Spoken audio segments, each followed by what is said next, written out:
Olá pessoal, tudo bem? Bom dia, boa tarde, boa noite para você que está vendo em outro horário. Sou o professor Miro Santos aqui do canal Pensando Sociologicamente. Esse vídeo ele faz parte de uma maratona, de uma série de vídeos que tratam, que versam sobre o Enem. Com foco, é claro, né, a partir da perspectiva da sociologia. Sou professor de sociologia, vou desenvolver aqui explicações temáticas, de conceitos e também com resolução comentada de exercícios.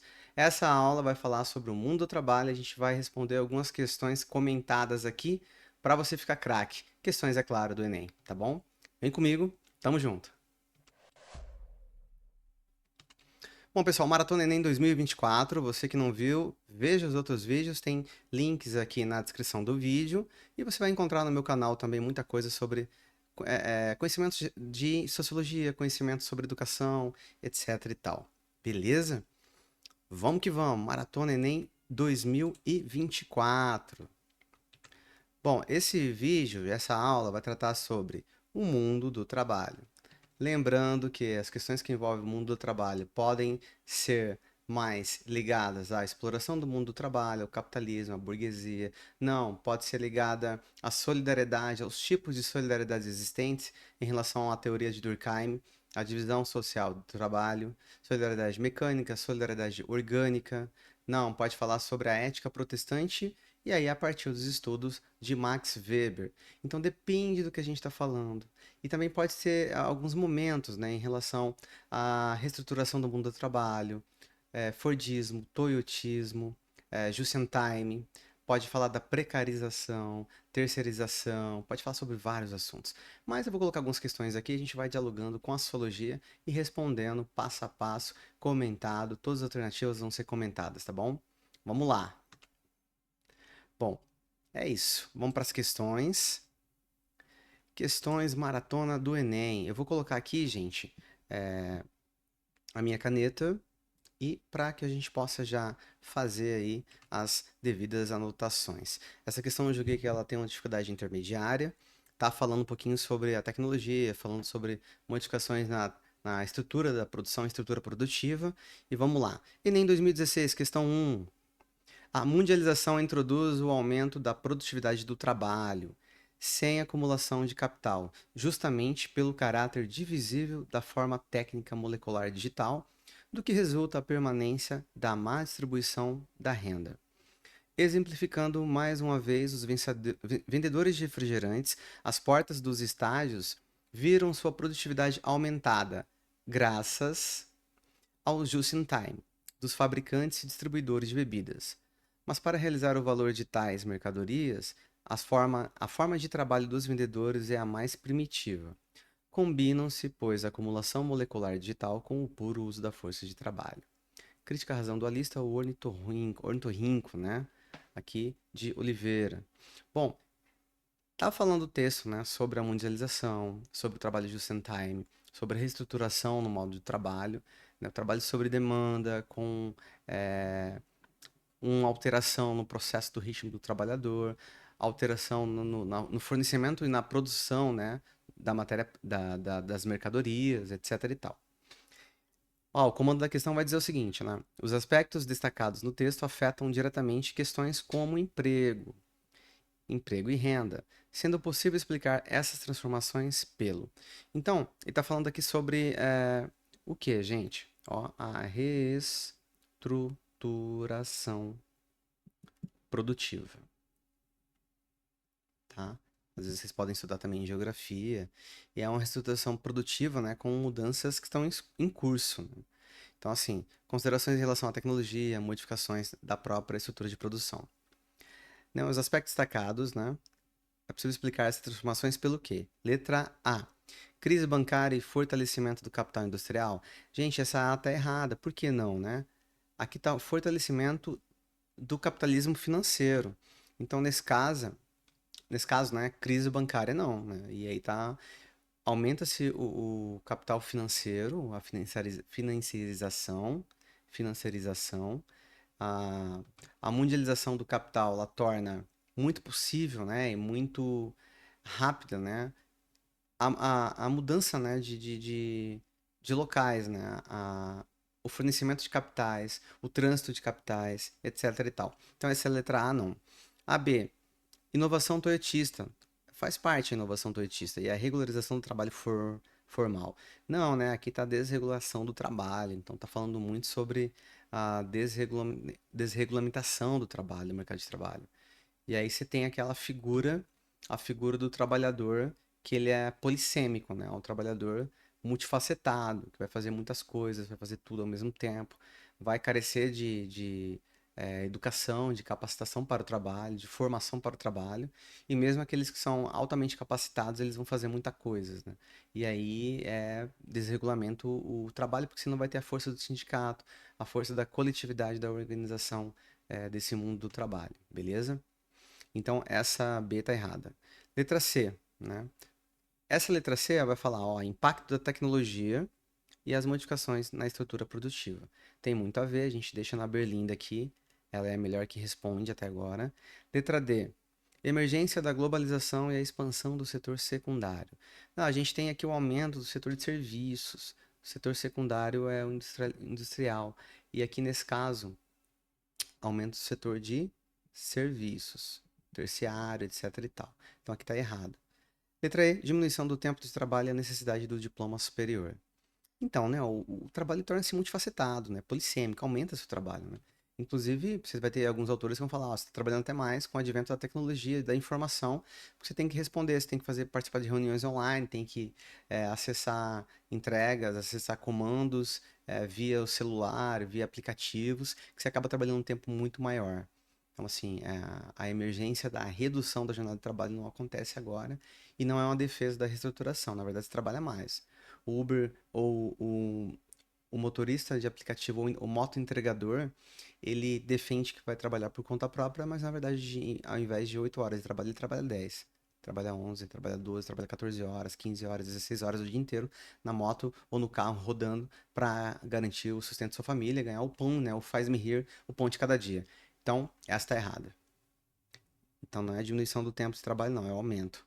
Então, aqui nesse caso, gente, ó, a gente vai ficar com a letra C, tá? Letra C. Vamos para a próxima, vamos para a próxima. Vou subir aqui. Olá. É isso. 2. Tem um textinho, gente. Tem um texto 1 e texto 2. Cidadão, tá vendo aquele edifício, moço? Ajudei a levantar. Foi um tempo de aflição, eram 4 condução, 2 para ir, 2 para voltar. Hoje, depois dele pronto, olho para cima e fico tonto. Mas me vem um cidadão e me diz desconfiado. Tu tá aí admirado ou tá querendo roubar? Meu domingo tá perdido, vou para casa entristecido, dá vontade de beber. E para aumentar o meu tédio, eu nem posso olhar pro prédio que eu ajudei a fazer. Ah, essa é a letra da canção do Zé Ramalho, né? Cidadão. O camarada constrói o prédio. E mais à frente também a filha dele pergunta se ele vai poder estudar no colégio, etc e tal. Né? Ele olha para a criança e fala, ó, criança de pé no chão, aqui não vai estudar não. Então assim, é essa coisa, né? O trabalhador ele produz, né, o resultado do seu trabalho. Entretanto, né, ele se coisifica e se aliena porque ele não tem acesso àquilo que ele produz, né? É um problemaço, né, do capitalismo. Bom, texto 2. Esse é o texto 1, tá? Texto 2, que aí temos dois textos nessa questão do Enem de 2016. O trabalhador fica mais pobre à medida que produz mais riqueza e sua produção cresce em força e extensão. O trabalhador torna-se uma mercadoria ainda mais barata à medida que cria mais bens. Esse fato simplesmente subentende que o objeto produzido pelo trabalho, o seu produto, agora se lhe opõe como um ser estranho, como uma força independente do seu produtor. Então, assim, com base nesses dois textos, a gente pode perceber, né, as relações de trabalho, né, a relação de trabalho, a proporção enquanto trabalhador que trabalha, produz. Se ele trabalha, produz mais, há uma alta produtividade por meio das melhores ferramentas, melhores insumos, melhores máquinas, ele produz muito mais em um menor tempo. Só que o que se paga em relação ao trabalhador é o tempo dispendiado para a produção daquela mercadoria. Se você está usando o mesmo tempo do trabalhador e produzindo mais, você está pagando menos para o trabalhador, né? Essa que é a relação inversamente proporcional à produção. Então, por exemplo, o camarada que faz tênis lá, sei lá, em Taiwan, ele está produzindo tênis. Agora ele está produzindo tênis cada vez mais rapidamente, né? Não é contado em horas mais, meu irmão, não é em dias. Nem em minutos, é em segundos. Em 17 segundos ele fechou ali e conseguiu costurar a palmilha no solado e montou o tênis em 17 segundos. E aí em 17 segundos de novo ele faz mais outro tênis. Então ele tá produzindo naquele período muita coisa, né? Muita coisa. Só que ao mesmo tempo que ele produz muita coisa, né? A sua renda é inversamente proporcional. Beleza? E aí que é essa discussão acalorada aí sobre a exploração do trabalho. Bom, vamos ver agora as alternativas, né? Ele gera-se muita riqueza, mas para poucos. 2. Com base nos textos, a relação entre trabalho e modo de produção capitalista é. Então, a relação entre quê, gente, né? Trabalho, capital, né? Ou relação capital-trabalho. Letra A. Baseada na desvalorização do trabalho especializado e no aumento da demanda social por novos postos de emprego. Então, essa aqui, ela não vai ser, né? O trabalho especializado ele é mais valorizado do que qualquer outro tipo de trabalho, né? Então, aqui tem um problema. B. Fundada no crescimento proporcional entre o número de trabalhadores e o aumento da produção de bens e serviços. Aqui o número de trabalhadores ele começa a tornar-se reduzido devido, né, à automação, devido a novas tecnologias, né, e a questão da demanda também. Então essa B está errada. C. Estruturada na distribuição equânime de renda. Então essa relação capital-trabalho se estrutura na distribuição correta, equânime, né, da renda, o justa da renda? Claro que não, né? É uma exploração. Porque assim, o cara produz, ele produz a mercadoria. Mercadoria. O trabalhador ele produz a mercadoria. Quando ele produz a mercadoria, ele adiciona valor. Ele produz o valor, ele cria valor. Então você tinha aí, ó, um investimento, né? E aí depois em dinheiro, ou renda, ou em capital, que cria a mercadoria, que depois vai criar o seu lucro, que seria o valor da mercadoria mais os insumos, mais a matéria-prima, mais o valor despendido em energia, etc, etc, mais o valor pago ao trabalhador. Ao produzir a mercadoria, tem todo esse valor de volta mais alguma coisa, que é o valor, né, que a gente tem aí dessa diferença é o lucro. Então a mais-valia, o mais valor. Quem é que produz valor na sociedade? As pessoas acham que é o comércio, não é o comércio. Ah, a pessoa colocou um produto, ela comprou da distribuidora e depois vendeu por um preço maior na prateleira do mercadinho da esquina, no supermercado ou na rede varejista. Não, não produziu valor. O valor já está embutido no produto. Quem é que produz valor é o trabalhador que cria valor ao produzir a mercadoria. E nesse caso, ele cria valor, mas esse valor ele é cooptado ali, né? Ele é alienado do sujeito, né? Ele é retirado, né? É a mais-valia, tá? Bom, e aí, gente, né? Não é distribuição equânime de renda, não. D. Instaurada a partir do fortalecimento de lutas de classe e da criação da economia solidária. Essa relação fortalece a luta de classes, ela melhora essa relação de classe e da criação da economia solidária. A gente está falando de um bem comum aqui, né? Socialismo, estado de bem-estar social. Não, essa relação de trabalho, sobretudo no capitalismo liberal, neoliberal, reestruturação produtiva, ela é muito ferrada, né? Com a economia e com o trabalhador, não é a economia solidária, não. C. E derivado do aumento da riqueza e da ampliação da exploração do trabalhador. É este, né? Este. Com certessa, né? Aumenta-se a riqueza, né? Aumenta-se a riqueza, aumenta o trabalho. É, é isso. A proporção que ele produz, aumenta-se o lucro. Então, 2E. Vamos lá, vamos para frente. 3, gente. Enem 2016. Uma fábrica na qual os operários fossem efetiva e integralmente simples peças de máquinas executando cegamente as ordens da direção pararia em 15 minutos. O capitalismo só pode funcionar com a contribuição constante da atividade propriamente humana de seus subjugados, que, ao mesmo tempo, tenta reduzir e desumanizar o mais possível. Bom, nesse caso, gente, aqui está uma relação de quê, né? A relação basicamente do que o trabalhador ele produz algo, né? Ele produz algo muito provavelmente para além da economia política, né? Ele produz também sentimento, ele produz valor, ele produz ideologia. Então, Nesse caso, você tem a teoria do Cornelius Castoriadis, né? É um pensador grego, que ele fez esse livro, A Instituição Imaginária da Sociedade. Ele fala que o imagético, o simbólico, está imbricado, está fazendo parte da ideia de valor, da ideia contida no próprio conjunto das relações de produção. Não é só mecanização, não é só materialidade, não é só a questão da economia e da produção em si. Há algo a mais que transcende esse processo. Bom, o texto destaca, além da dinâmica material do capitalismo, a importância da dimensão simbólica da sociedade, que consiste em dimensão simbólica. E aí? E aí, e aí, e aí? Vamos pensar? Ó, vamos lá. Letra A. Elaborar significações, valores no mundo para dotá-los de um sentido que transcende a concretude da vida. Faz sentido? Tem a ver com simbologia? Tem. Porque para o autor Castoriadis, a dinâmica simbólica da sociedade produz sentidos. Ela produz significados, ela produz cultura. A gente sabe que o trabalho, né, segundo Karl Marx, produz a superestrutura, a estrutura, as relações de produção.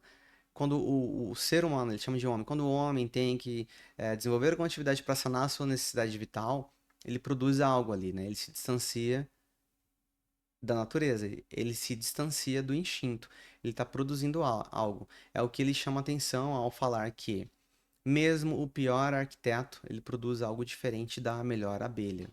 Que as abelhas são operárias que estão gravadas no seu DNA, no seu instinto, produzir, né, aquele trabalho, né, o mel, etc e tal.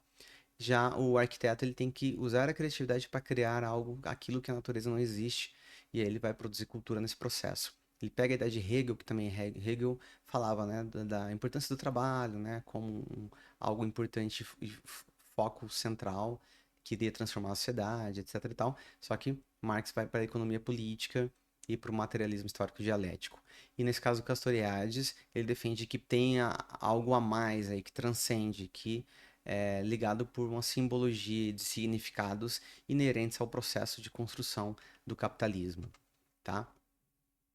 Então, assim, para Castoriadis, né, a dinâmica simbólica da sociedade produz sentido, significados, valores sobre a vida humana. Vai ser essa, gente. Para o senso comum, a ciência, quando bem feita, desenvolve certezas, né? E o trabalho, ele é considerado algo como natural, né? Mas é necessário enxergar que há uma simbologia nesse processo, beleza?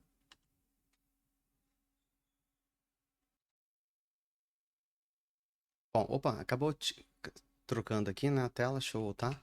Isso, a tela com as minhas anotações. Bom, estabelecer relações lúdicas entre a vida e a realidade, lúdicas, né?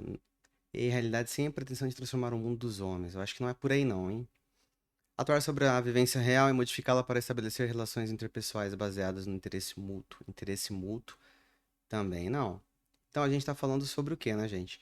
A dinâmica material do capitalismo e a importância da dimensão simbólica da sociedade consiste em criar discursos destinados a exercer convencimento sobre audiências, independentemente das posições defendidas? Não, ele está falando de uma simbologia que faz com que as pessoas se aproximem, né, do mundo do trabalho. Defender a caridade como realização pessoal? Também não. Então é isso, elaborar significações, né? A importância da dimensão simbólica para a produção de significados para além do materialismo. Castoriades. Vamos para a próxima. Bom, se eu subir aqui, 4. São direitos dos trabalhadores urbanos e rurais, além de outros que visem a melhoria de sua condição social. Então aqui, ó, tem um trecho aí, né? A emenda constitucional vai falar, né? Inciso 25. Assistência gratuita aos filhos e dependentes desde o nascimento até 5 anos de idade. Em creches e pré-escolas. Assistência gratuita. A inclusão do direito à creche e à pré-escola na Constituição da República Federativa do Brasil pode ser explicada pela. Bom, então aqui tem uma relação de associação ao mundo do trabalho, à instituição à educação e a você desenvolver políticas públicas para alguns grupos que foram historicamente discriminados, sejam eles as crianças ou as mulheres, que por sua vez são consideradas historicamente cuidadoras, né, do lar e cuidadoras das crianças. Aí nesse caso você tem a defesa de política pública para que se tenha creches e acesso, assistência, né, aos filhos das trabalhadoras. Então, ó, pode ser explicada pelo quê? A redução da taxa de fecundidade no país não está falando sobre a redução da taxa de fecundidade do país. Está falando sobre assistência a creches. Precarização das redes de escolas públicas também não está fazendo juízo de valor ou juízo de caracterização do nível sobre o estudo das instituições educativas. Então, é sobre o direito, né, à creche. Mobilização das mulheres inseridas no mercado de trabalho faz jus a isso. Atuação da iniciativa privada consoante as demandas sociais. Não, está falando sobre país, né, Estado-nação, Constituição Federal. Constatação dos elevados índices de maus tratos sofridos pelas crianças no Brasil. Também está falando sobre o cuidado pelas crianças em relação à segurança, aos maus tratos. Então, aqui nesse caso, a inclusão do direito à creche pré-escola, né, explicada pela mobilização de mulheres trabalhadoras. Então, tem a ver com a noção, né, gente, de cidadania, noção de acesso aos direitos sociais, inclusive, que foram historicamente negados às mulheres e ainda há demanda sobre creche, vagas em creche. É muito comum essa luta ainda. Beleza? Vamos para a próxima questão. Né? Essa foi a 4, vamos para a questão 5, a última. 5, Enem 2016. Uma dimensão de flexibilização do tempo de trabalho é a sutileza cada vez maior das fronteiras que separam o espaço do trabalho e o lar e o tempo de trabalho e o de não trabalho. Os mecanismos modernos de comunicação permitem que, no horário de descanso, os trabalhadores permaneçam ligados, à empresa, mesmo não exercendo diretamente suas atividades profissionais. O trabalhador fica à disposição da empresa ou leva problemas para refletir em casa. É muito comum o trabalhador estar de plantão para o caso de a empresa ligar para o seu celular ou pager.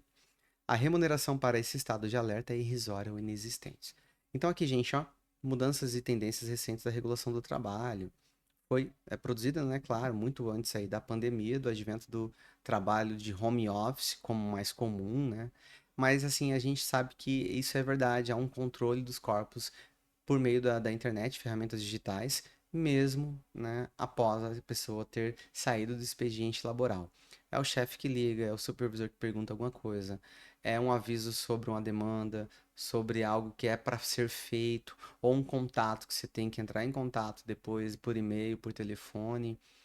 É exatamente há uma pressão para um retrabalho, um pós-trabalho. É muito ruim esse processo, né?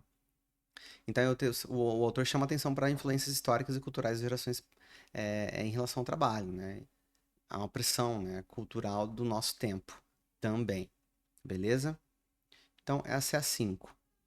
Aí tem a questão, o comando da questão. A relação entre mudanças tecnológicas e tempo de trabalho apresentada pelo texto implica em que, gente? Vamos lá. O prolongamento da jornada de trabalho com a intensificação da exploração.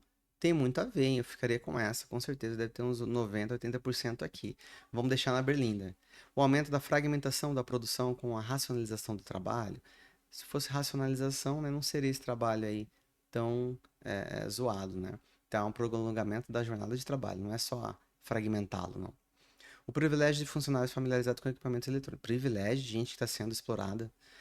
Letra D. O crescimento da contratação de mão de obra pouco qualificada. Nada diz sobre isso.